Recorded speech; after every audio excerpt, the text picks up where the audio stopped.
Hey guys, video number 2. I'm going to talk about some basic necessities and creativeness with them.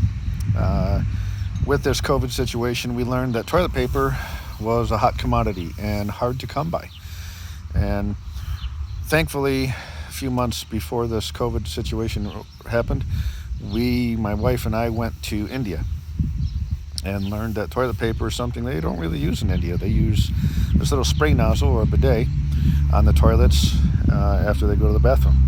So Kelly actually ordered one on Amazon, delivered it a couple days later, and we installed it, and that actually helped quite a bit on saving of the toilet paper usage. Thankfully, we go to Sam's Club quite often. There's 5 people in our house, so we were able to have enough that lasted through this whole situation until stores had toilet paper again, and we had surplus. And also we had a business on the side, so we knew that if we needed to, we could raid our stockpile there. But we never needed to get to that. Our supplies never dwindled to the point where we did have to raid our supply cabinet. Thankfully, too, the attachable bidet nozzle for our toilet. Sometimes that works for people. Some people, we're traditional and we like toilet paper. I myself prefer that rather than the squirt hose, but yeah, whatever. They're back in the pioneer days. They didn't have toilet paper, so they used scraps of cloth, and they just rinsed them and reused them.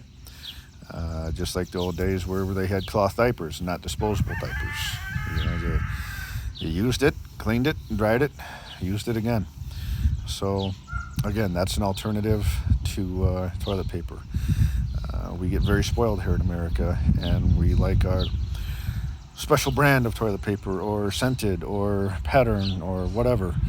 And during a disaster, or during a situation, a shortage, we may not have what we're used to and want, and we need to think creatively, because we're still going to go to the bathroom.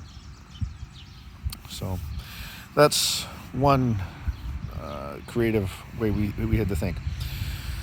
Clorox wipes, or bleach wipes, or cleaning wipes, disinfectant wipes. We've become a consumer nation, and we really like our little tubes with terrible towels in them that we can just tear off 1 or 2, and it's already pre-moistened with disinfectant or cleaning spray or Lysol or bleach. And well, we didn't have that in the past. In many years before, we had paper towel and a spray bottle, and you can dilute bleach with water in a spray bottle and stretch that out. We also found that it was difficult to find bleach, just about gallons of bleach. We started to find it in pool supply areas because it's pool bleach or chlorine. Sometimes it was stronger than what needed to be, so we had to dilute that. But then we also found right next to the shelves in stores that sold bleach that were empty, but there were these little plastic tubs of dried bleach pods, like little dishwasher pods. And you just dissolve it in a gallon of water, and it creates a gallon of bleach. So there are other ways of doing that. Yes, the wipes that come in the little tubs, those are fantastic, very convenient, especially for small, quick spot usage. But when you're out and the store's out, you have to think of other ways, because we're still going to get dirty during a situation, right? So you can use paper towel, napkins, rags, dish towels. They're reusable. You can wash them in the dryer. They've already got bleach on them, so they're going to be, clean. And you can continue to use those when the cleaning supplies run out. Other things that happened, we saw people worrying about some basic medicines, aspirin, Tylenol, sinus medicines, things like that. I don't know why some of these things just ran off the shelves, but I don't know enough about the plants, but there are a lot of natural plants that act as aspirin or act as mild painkillers. I haven't dabbled in that, but there's a whole section in libraries or online that you can look into that, and you can grow medicinal plants. Um, Again, that's uh, not my field of expertise or knowledge base, so I'm just gonna pass on that. But just let you know that, you know, there are medicinal plants out there that are legal. I'm not talking about marijuana or things like that. I'm talking about actual medicinal plants that can be used for healing and for health and stomach issues and a whole world of ailments. It's you need to do your research and your homework on that to make sure you're safe and okay. So thinking outside the box is necessity, especially when we're dealing with times of crisis and concern. Keeping a level head, and thankfully the internet never went down, so we could research everything and anything we needed to learn, and that was a lifesaver in itself sometimes.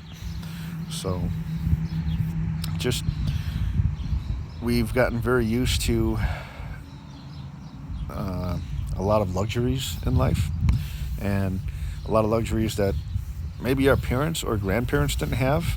And if you're fortunate enough to have them still alive, ask them what they used to do back in the day. Um, get that knowledge from them before it's too late.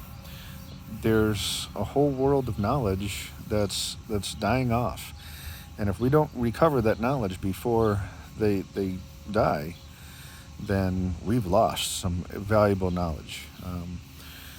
I've always said, when I teach a lot of my classes, if you've heard me teach my classes before, preparedness or emergency management type classes, I've always said I want to be the dumbest guy in the dirt, meaning I don't want to take my knowledge with me. I want to share my knowledge with anybody and everybody who wants it and who will listen.